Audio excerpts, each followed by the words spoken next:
La République démocratique du Congo, véritable bijouterie à ciel ouvert, est l'un des pays les plus riches en minerais et pourtant, il reste l'un des pays les plus pauvres au monde. Environ 70% de la population congolaise vit en dessous du seuil de pauvreté.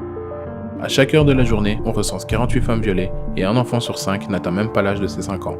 La valeur des minerais est estimée à environ 24 trillions de dollars. Il s'agit surtout de 4 ressources devenues indispensables au XXIe siècle, qui se retrouvent dans presque tout ce qu'on utilise aujourd'hui.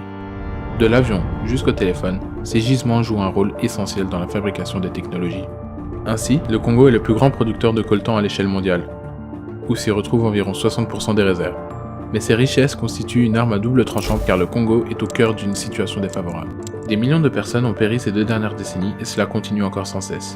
Il y a plus de 100 groupes armés qui sèment la terreur dans les régions du Congo, en particulier à Kivu, dont un ancien groupe rebelle, le M23, aujourd'hui dissolu, qui d'après les Nations Unies, recevait un appui militaire par les autorités rwandaises.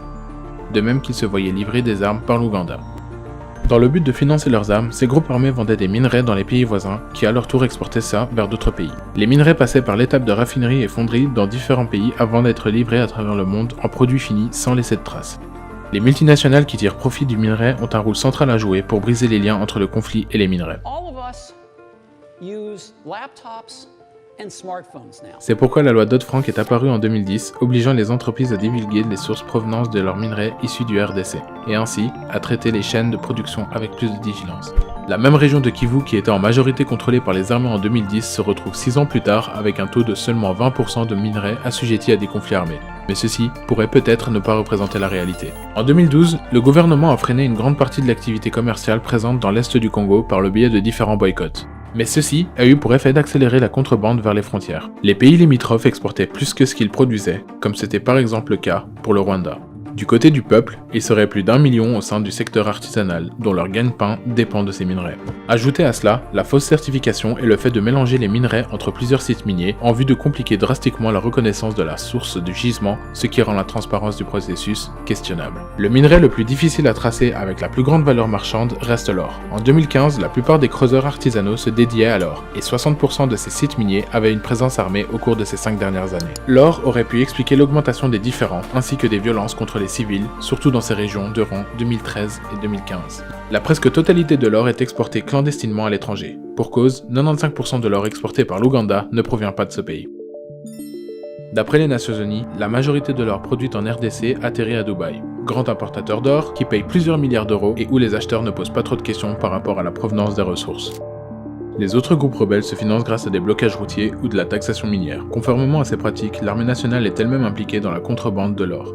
Et le gouvernement dans tout cela. Quant à tous ceux qui semblent se préoccuper à longueur de journée de mon avenir politique.